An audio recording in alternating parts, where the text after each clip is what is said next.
Salut les petits potes, j'espère que vous allez bien, pour ma part ça va très bien. Aujourd'hui je vais vous présenter 3 nouveaux threads d'horreur. Mais alors des véritables perles. Et ouais, tu croyais que j'allais dire un autre mot hein. Avant de commencer, je tiens à vous remercier pour l'engouement qu'il y a eu sur la dernière vidéo. Vous me l'avez explosé, c'est un truc de ouf. Le nombre d'abonnés a fait un petit bond, donc bienvenue à vous. D'ailleurs si t'es pas abonné, je t'invite à le faire. Active la petite cloche, comme ça tu louperas pas les prochaines vidéos. Allez, prends ton meilleur chocolat chaud et installe-toi confortablement. Attends, il y a une nouvelle fonctionnalité sur YouTube. Si t'as pas mis le petit pouce bleu, tu peux pas accéder au reste de la vidéo. Donc mets-le pour soutenir, ça me fera très plaisir. Bon, au cas où, c'est une blague. T'es pas obligé de le mettre pour voir la vidéo. Mais si tu le mets, c'est cool. Allez, je te souhaite un bon visionnage.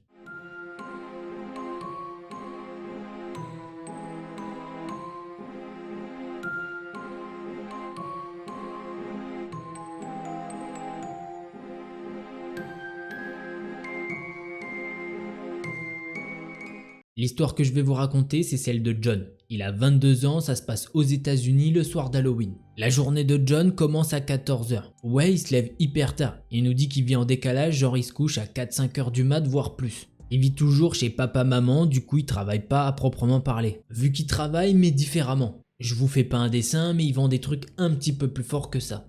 John nous dit que ce jour-là, il est parti chez son fournisseur pour refaire son stock, car qui dit Halloween dit bonne soirée de vente. Après ça, il chill un peu et vers 23 h, il va dans une boîte de nuit qui est son principal lieu de vente. La soirée se passe plutôt bien pour lui hein. Vers 4 h du mat, il sort avec 3 potes à lui, 2 filles et un garçon. Il décide d'aller finir la soirée dans un cimetière qui est pas trop loin de la boîte de nuit. Dans le cimetière, il fait vraiment froid et sombre.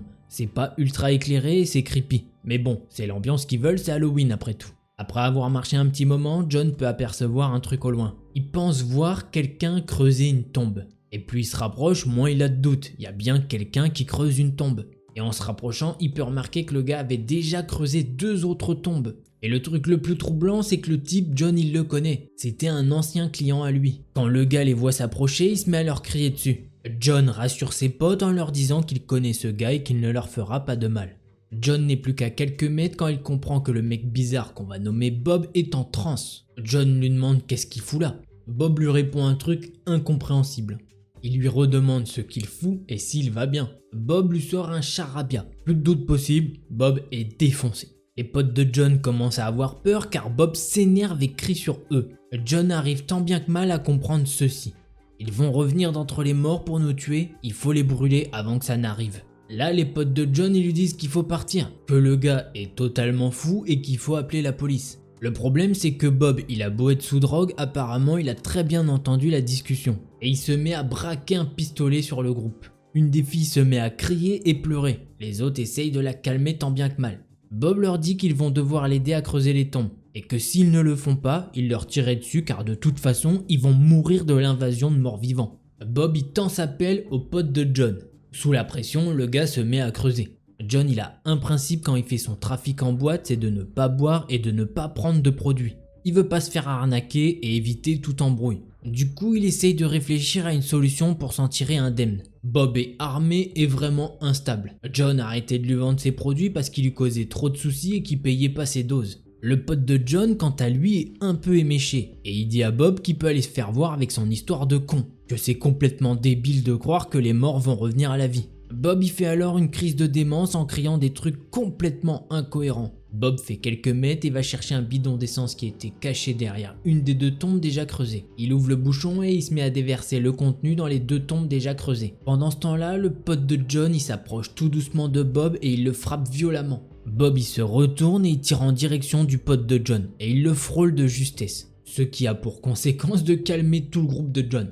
Bob se met à crier aux 2 filles et à John de se regrouper près d'un arbre et de ne pas bouger. Il dit au pote de John qu'il doit continuer à creuser car il se fait tard. Le gars se fait pas prier et il creuse de nouveau. 5 minutes après ça, John il a une idée. Il vient voir Bob qui est à cran et il lui dit qu'il a compris ce qu'il veut dire et que maintenant il croit son histoire de mort-vivant. Et qu'il veut l'aider à creuser d'autres tombes et qu'ils doivent le faire au plus vite, comme ça ils pourront brûler plus de corps. Bob est content d'entendre John dire ça et John lui fait remarquer qu'il devrait aller chercher d'autres pelles, comme ça tout le monde pourra creuser. Bob il est toujours dans son état second et il lui dit vas-y t'es notre sauveur. John se met donc à courir en direction de la boîte de nuit. Une fois hors de vue du cimetière, il appelle la police et leur explique toute la situation. La police prend la chose au sérieux et décide d'envoyer une patrouille sur place. Une dizaine de minutes plus tard, la police arrive à l'entrée du cimetière et retrouve John. Il les conduit donc à l'endroit où se trouve Bob. Les policiers sont arrivés à une quinzaine de mètres quand Bob se retourne et les voit. Il se met alors à les braquer. Et tout en les braquant, il recule pour attraper le bras d'une des filles. Là, il s'en sert maintenant comme bouclier humain. L'un des policiers va alors avoir une idée de génie. Et plutôt osée, il va dire: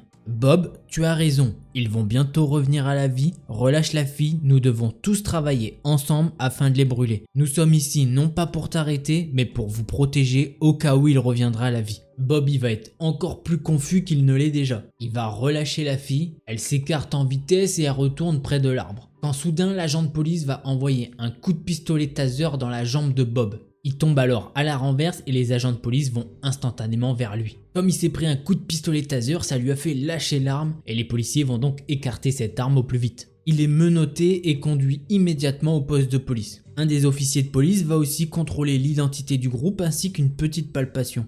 John il se dit alors: oh merde, il sait qu'il a encore quelques petits bonbons sur lui. La palpation se finit et l'officier lui dit que tout est nickel. John est soulagé mais il comprend pas vraiment.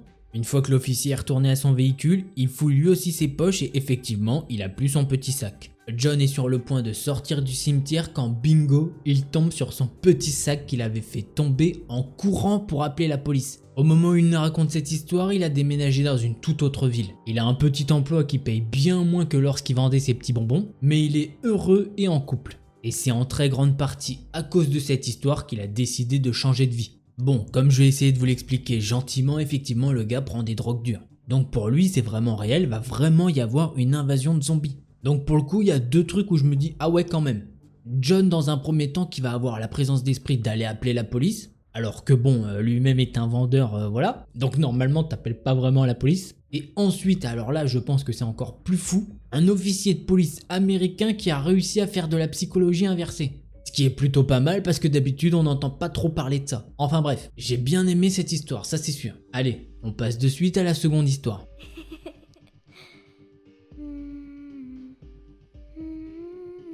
L'histoire que je vais vous raconter c'est celle de Julia. Elle a 16 ans, ça se passe aux États-Unis en 2016. Julia nous dit qu'elle habite dans un petit quartier très tranquille où tous les voisins se connaissent et s'entendent bien, enfin la plupart d'entre eux. Julia nous dit qu'elle est amoureuse d'un garçon qui habite au bout de sa rue. Et quand arrive le soir, elle sort de chez elle pour aller le retrouver. Quand elle sort de chez elle en cachette, ça lui arrive de tomber sur sa voisine. C'est une femme d'une cinquantaine d'années qui a l'air très spéciale. Elle se balade tout le temps en robe noire, elle a un chapeau ridicule noir et elle a un espèce de voile noir comme dans les enterrements. Elle nous dit que cette femme n'a jamais rien fait de spécial, que ça soit contre elle ou contre quelqu'un du voisinage, mais que bon, il y a un truc bizarre qui se dégage d'elle. D'ailleurs, cette dame ne sort que très peu la journée, elle préfère sortir la nuit. Et comme Julia elle sort le soir pour aller chez son petit copain, elle tombe de temps en temps sur elle. Elle avait tout le temps des espèces de sacs, des cages, des trucs un peu improbables et bizarres, sachant que la dame normalement elle avait pas d'animaux. Enfin c'est ce que nous dit Julia. Le contexte étant posé, on peut passer au vif du sujet. Le jour d'Halloween, Julia et son petit ami se voient vers 20 h.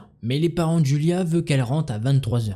Donc pour profiter de sa soirée, elle décide de rentrer vers 22 h 30 et de repartir vers 23 h de chez elle en douce. Tout se passe nickel à l'aller, elle retrouve son petit ami vers 23 h 20 à une fête prévue car c'est Halloween donc autant s'éclater.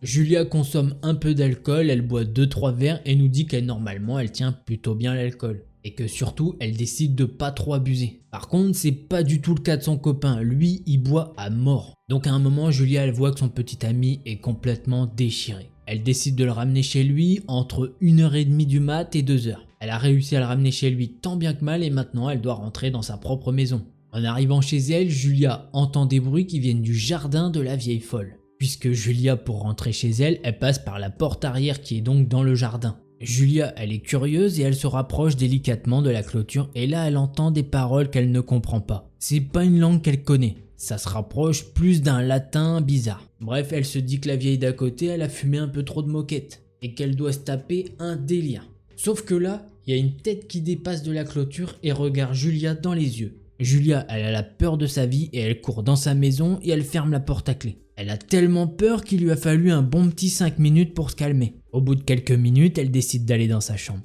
Ses parents dorment déjà depuis un bon moment. Julia elle a une idée. La fenêtre de sa chambre a une vue directe sur le jardin de la vieille femme. Julia s'approche doucement de la fenêtre et n'allume pas les lumières de sa chambre. Elle arrive alors à distinguer quelque chose de bizarre. Il y a un cercle dessiné comme un pentagramme avec des bougies et 4 silhouettes de femmes en rond qui se donnent la main et qui doivent sûrement réciter quelque chose. Puisque Julia, elle entend pas, mais elle voit les lèvres bouger. Après une vingtaine de secondes, elle les voit même s'incliner face au cercle. Une des femmes sort alors un animal d'un sac et le place au milieu du cercle. Julia, elle est terrifiée. Elle sait pas si l'animal est déjà mort ou s'il est vivant de là où elle est. Juste après ça, il y a une autre femme qui se lève et qui s'entaille la main avec un petit couteau. Là, Julia, elle sait pas du tout quoi faire. C'est terrifiant, mais elle sait pas si elle doit réveiller ses parents pour ça. Après quelques minutes de réflexion, elle décide d'aller réveiller ses parents pour leur dire ce qui se passe dans le jardin d'à côté. Les parents de Julia lui demandent pourquoi elle les réveille et Julia leur explique la situation. Ils restent sceptiques aux explications que leur donne leur fille, mais sont quand même allés jeter un coup d'œil au jardin. Et ce qu'ils voient dans le jardin, c'est rien. Y a plus rien. Là, les parents commencent à engueuler Julia et lui dire qu'elle devrait dormir et pas faire de blagues comme ça et surtout les réveiller pour rien. Julia, elle essaye de leur dire ce qu'elle a vu depuis sa fenêtre, mais ses parents ne la croient pas. Et elle commence même à douter d'elle-même. Elle se dit qu'elle a peut-être fait un bad trip. Pendant la soirée, en plus de l'alcool, elle s'est pris un petit truc. Bref, elle se dit qu'elle va aller dormir et laisser cette histoire de côté. Quelques jours plus tard, elle croise la vieille dame. Et il y a un détail qui va troubler Julia. La vieille dame a une entaille sur la main. Julia se rend donc compte que la scène qu'elle avait vue l'autre nuit était réelle. Elle sait pas du tout ce qu'ils faisaient dans leur cours, mais vraiment c'était flippant. Et malheureusement, elle sait pas ce qu'est devenu l'animal au milieu du cercle. Voire même est-ce que c'était un vrai. Et c'est ainsi que se termine cette deuxième histoire. Cette histoire, elle est vraiment très bizarre aussi. Elle m'étonne pas tant que ça parce que c'est les États-Unis. Une secte fanatique qui habite à côté de chez toi? Ouais, c'est ok. Je me demande ce qu'ils font mes voisins là d'ailleurs, je sais pas. Allez, on passe de suite à la troisième histoire.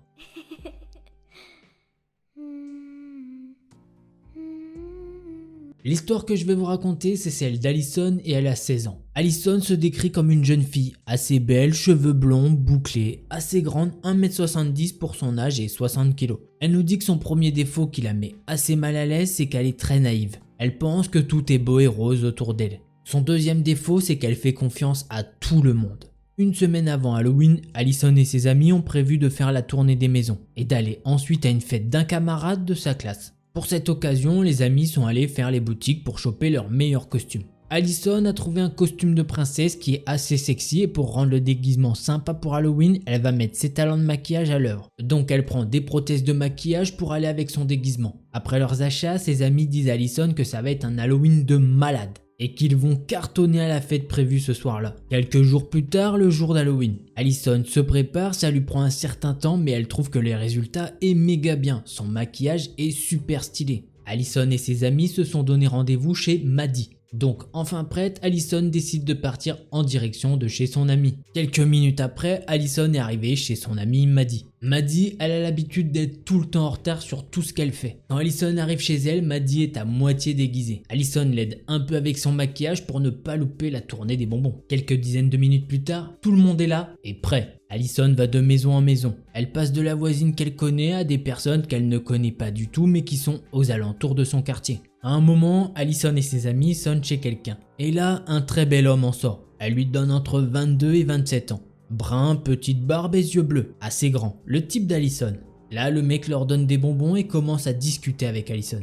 Il lui fait des compliments sur son costume. Ses amis y voient que le courant passe bien et décident de la laisser seule et ils lui disent qu'ils vont la retrouver à la fête. Alison se retrouve seule avec le mec sous son Porsche à discuter et elle apprend qu'il s'appelle Stephen, qu'il travaille dans l'entreprise de son père mais que là, il est en vacances. Qu'il a 3 frères et sœurs mais qu'ils sont dans la maison de sa grand-mère. Là, Stephen il demande à Alison s'il peut prendre une photo d'elle. Alison accepte et ils font quelques petites pauses sous le Porsche. Quelques minutes après ces photos, Stephen lui demande si ce serait possible qu'il fasse des photos d'elle et sa sœur. Sa sœur qui est chez sa grand-mère. Là, Alison, elle voit pas le danger et elle dit qu'elle est ok avec ça. Elle accepte et elle lui demande où vit sa grand-mère. Stephen lui répond que c'est à quelques rues d'ici et qu'ils seront là-bas dans 10-15 minutes à pied. Alison est toujours d'accord. L'homme lui dit d'attendre 2 minutes, qu'il doit ramener quelque chose à sa grand-mère en même temps et quelques minutes après, il ressort avec un sac à dos. Alison et l'homme discutent. Elle trouve que le courant passe bien et elle est super contente. Il lui parle de son travail, que ça faisait 5 ans qu'il était dans le quartier et qu'il se sentait bien. Il lui a aussi parlé de ses frères et sœurs. Ses frères s'appellent Joe et Raphaël. Et sa petite sœur s'appelle Judith.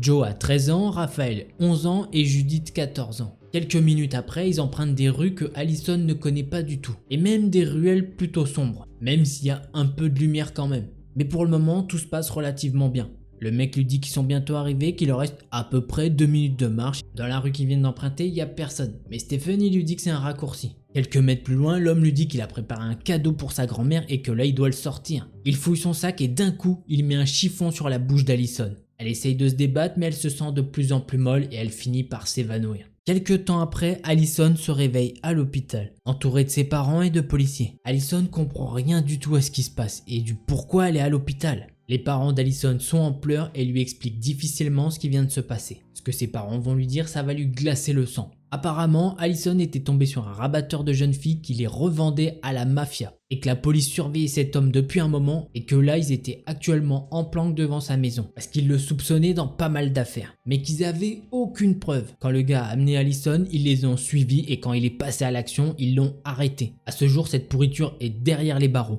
et Allison, elle espère qu'il y restera longtemps. Avec toute cette histoire, Allison est maintenant beaucoup moins naïve et elle fait plus attention à ce qui l'entoure. Elle a honte quand elle parle de cette histoire de s'être fait prendre à 16 ans de cette manière-là. Et c'est ainsi que se termine cette troisième histoire. Le premier point qui me choque sur cette histoire, c'est que ses potes l'ont laissé avec le mec. Ok, ils s'entendaient bien, mais visuellement ça se voyait que c'était un adulte. Et que Allison, elle a que 16 ans. Donc c'est pas ouf de la laisser avec un mec quand même vachement plus vieux.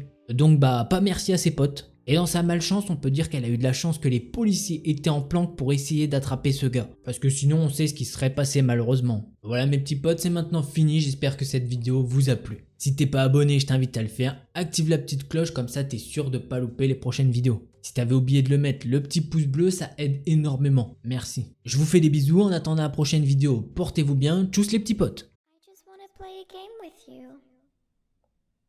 Hey, don't you run away. Please stay. Stay with me. If you don't come play with me, then we will kill you.